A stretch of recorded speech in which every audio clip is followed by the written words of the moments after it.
नमस्कार साथियों, मैं प्रमोद उपाध्याय बाल विद्या मंदिर सीनियर सेकेंडरी स्कूल कत्रीपुरा नागौर के ई लर्निंग पोर्टल पर आपका हार्दिक स्वागत करता हूं। जैसा कि पिछले वीडियो में मैंने कक्षा 10 के अंदर विषय हिंदी अध्याय 1 संतवाणी कबीरदास के दोहे के बारे में चर्चा की थी। आज अपन अध्याय 1 में संतवाणी में तुलसीदास जी के बारे में जो दोहे लिखे हुए हैं उनके बारे में आज चर्चा करेंगे। तो दोहे की चर्चा करने से पहले अपन तुलसीदास जी का संक्षेप में थोड़ा जीवन परिचय जान लेते हैं कि तुलसीदास जी किस प्रकार का जन्म कहाँ हुआ था और ये इनका जीवन किस प्रकार का था। तो सबसे पहले तुलसीदास जी का जो जन्म हुआ था 1532 में हुआ था। हिंदी साहित्य के सर्वश्रेष्ठ राम भक्त कवि के रूप में जाने जाते हैं। इनका बचपन जो था वो बहुत ही पीड़ा से बीता था, बहुत ही कष्टपूर्ण था। और नरहरिदास जी जो महाराज थे, जो इनके गुरु थे, तो इन्होंने ही इनका लालन पालन किया था। और शिक्षा दीक्षा भी नरहरिदास जी ने ही तुलसीदास जी की शिक्षा दीक्षा में सहयोग किया था। तुलसीदास जी आसक्ति के कारण बचपन में ही बाल्यावस्था में ही गृह त्याग दिया था और गृह त्याग इनकी कुछ व्यथितता के कारण हुआ था। और इन्होंने काफ़ी कुछ ग्रंथ भी लिखे हैं जो काफ़ी प्रसिद्ध हैं, जैसे कि रामचरितमानस, विनय पत्रिका, गीतावली, दोहावली और जानकी मंगल और रामलला, निहच्छु, ऐसे काफ़ी ग्रंथ हैं जो इन्होंने लिखे हैं, जो लोकप्रिय हैं। इन्होंने छंद, अलंकार आदि भाषा शैली का भी प्रयोग काव्यों में किया है। तो यहाँ पर जो दोहे लिखे हैं इस पाठ के अंदर, उनके बारे में आज की वीडियो में चर्चा करते हैं कि तुलसीदास जी हमें क्या कहना चाहते हैं और मनुष्य को क्या शिक्षा दे रहे हैं। तो शुरू करते हैं दोहों से। सबसे पहला दोहा है कि काम क्रोध मद लोभ रत ग्रहासक्त दुख रूप। तुलसीदास जी कह रहे हैं कि मनुष्य, इस दोहे के अंदर मनुष्य को काम, क्रोध, अहंकार, लोभ आदि को दूर करना चाहिए अपने जीवन से। उसके बारे में ही इस दोहे के अंदर बताया गया है कि काम, क्रोध, मद, लोभ रत, यानी मनुष्य को हमेशा काम, क्रोध, अहंकार, लोभ आदि से दूर रहना चाहिए। और जो लोग काम, क्रोध और लोभ में रहते हैं, अहंकारी होते हैं, ग्रहासक्त यानी पत्नी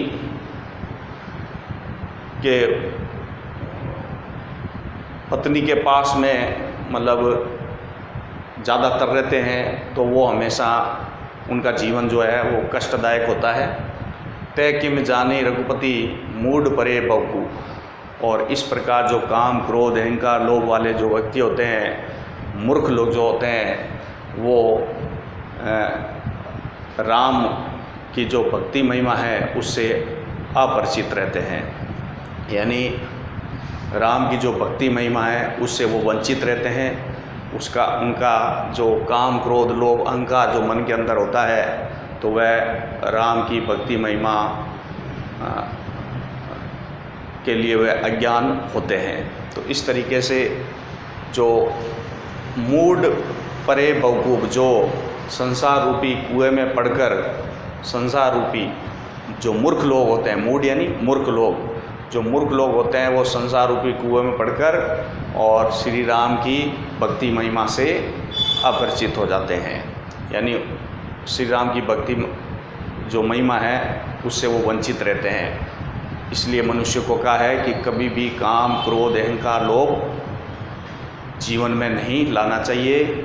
और जीवन इनसे क्या होता है, कष्टदायक होता है।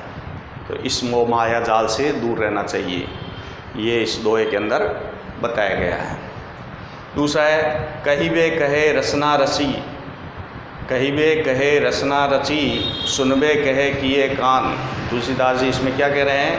कहिबे कहे रसना रची, सुनबे कहे किए कान, धरिबे कहे चित हित सहित, परमार्थ ही सुजान।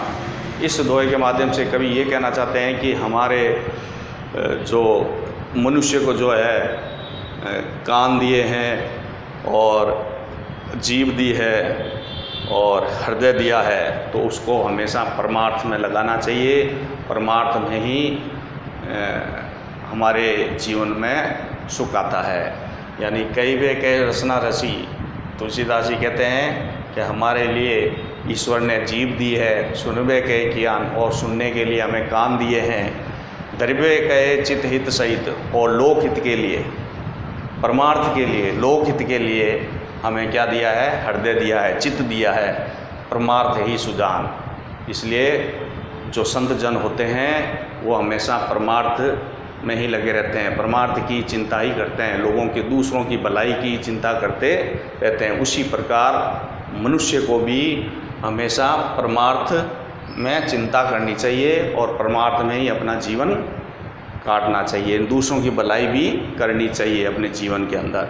तो यही बात इसमें बताई गई है कि जो हमारा हृदय है वो लोकहित के लिए होना चाहिए, लोकहित की भलाई करनी चाहिए, परमार्थ में हमारा हृदय यानी मन है जो लगाना चाहिए। अब आगे और तीसरा जो दोहा है उसमें क्या बताया है तुलसीदास जी ने कि तुलसी भलो सुसंगते, तुलसी भलो सुसंगते, ओच कुसंगति सोई।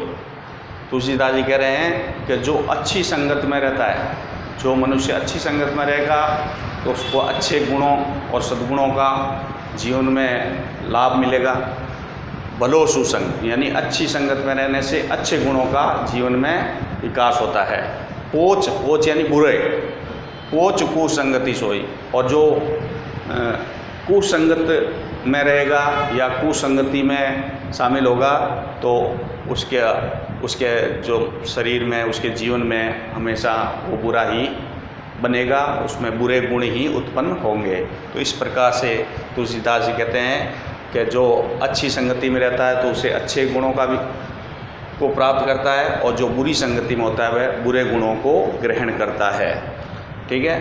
अब इसके लिए उदाहरण दिया है कि नाव किन्नरी तीर असी, लोहे बिलकऊ लोई। नाव यानी नाव जो होती है, किन्नरी एक वीणा जो होती है उसका नाम है किन्नरी।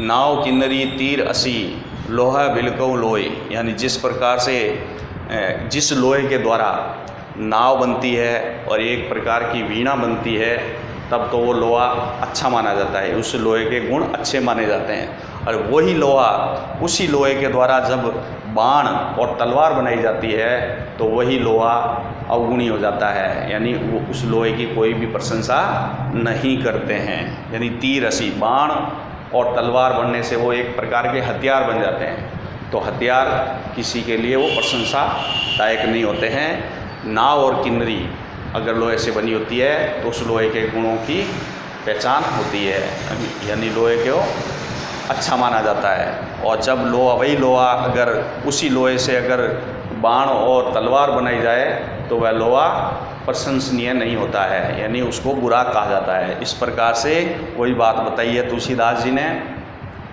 कि सुसंग यानी अच्छी संगत होगी तो हमारे अंदर अच्छे गुणों का विकास होगा, अच्छे गुण ग्रहण करेंगे, और बुरी संगति में हम बुरे गुणों को ग्रहण करेंगे। तो इस प्रकार से हमें अच्छी संगति से ही अच्छे गुणों का विकास करना चाहिए, यानी जैसे करनी वैसी बढ़नी, उसी प्रकार से ये कहावत हो गई है। इसमें तुलसीदास जी ने यही बताया गया है कि जो जैसा सोचेगा वैसा ही उसे फल मिलेगा। तो इस तरीके से इस दोहों के माध्यम से मनुष्य और हमें ये शिक्षा बताई है कि इस प्रकार से मनुष्य को अपना जीवन काटना चाहिए। कभी भी काम, क्रोध, अहंकार, लोभ मन के अंदर नहीं आना चाहिए। हमेशा राम भक्ति महिमा का गुणगान करना चाहिए। जो मूर्ख लोग हो सकते हैं, मूर्ख लोग होते हैं वो संसार के माया जाल में फंसकर और अपनी ज्ञानेंद्रियाँ जो हैं उसको निष्क्रिय कर देते हैं और वह राम की भक्ति महिमा से अपरिचित हो जाते हैं। हमारे लिए भगवान ने क्या दिए हैं? एक जीव दिए, कान दिए हैं, तो अच्छा सुनो, अच्छा बोलो, मधुर वाणी बोलो। तो इस प्रकार से अगर हृदय हमारे अंदर, जब ईश्वर ने हमारे लिए एक चित्त बनाया है, तो उस चित्त से हमें लोकहित की भलाई के लिए सोचना चाहिए और परमार्थ के बारे में सोचना चाहिए। इस प्रकार से तुलसीदास जी ने इन दोनों के माध्यम से बताया है कि अच्छी संगत होने से हमारे अंदर अच्छे गुण प्राप्त होते हैं। अगर हम बुरी संगत में रहेंगे तो बुरे गुण हमें मिलेंगे। तो इस तरीके से दो हमें बताया गया है। अब दोनों को आप नोटबुक में नोट कर लेंगे और इनके थोड़े से मैं जो कठिन शब्द हैं उनके बारे में बता देता हूँ। क्रोध यानी तो आप जानते ही हैं, मद, नशा, लोभ, अहंकार, ठीक है। और ग्रासक्ति यानी गृहस्थी में रहकर, पत्नी के साथ रहकर ज़्यादातर समय जो पत्नी के साथ बिताता है वो उसका जीवन कष्टदायक होता है, यानी वो भक्ति महिमा से अपरिचित रहता है। रसना रची, रसना यानी जीव होती है, ठीक है। और दरिबे कहे चित्तहित, चित्तहित, चित्त क्या मतलब है? मन या हृदय, हृदय। परमार्थ यानी दूसरों की भलाई करना, परमार्थ दूसरों की भलाई के बारे में सोचना, भलाई के बारे में सोचना। सुसंगत यानी अच्छी संगत, सुसंगत यानी क्या होता है? अच्छी संगत। पोच यानी बुरा, कुसंगत यानी बुरी संगत, ठीक है। नाव यानी नाव होती है। किन्नरी यानी एक प्रकार की वीणा जो लोहे के द्वारा बनाई जाती है। तीर, असी, असी यानी तलवार होती है। तीर यानी बाण, ठीक है। तो जो जिस लोहे से बाण और तलवार बनाए जाते हैं तो वो लोहा अच्छा नहीं होता है, और वही उसी लोहे से अगर नाव और वीणा बनाई जाती है तो वो लोहा अच्छा माना जाता है। इस प्रकार से जो अच्छी संगति में रहते हैं तो वो अच्छे लोग होते हैं, अच्छे गुणों वाले होते हैं। बुरी संगति में जो फंसा होता है तो वो बुरे गुण वाले होते हैं। तो इस तरीके से ये बताया गया है। तो इसको आप अपने नोटबुक में नोट कर लेंगे और इसको बार बार पढ़ेंगे। धन्यवाद।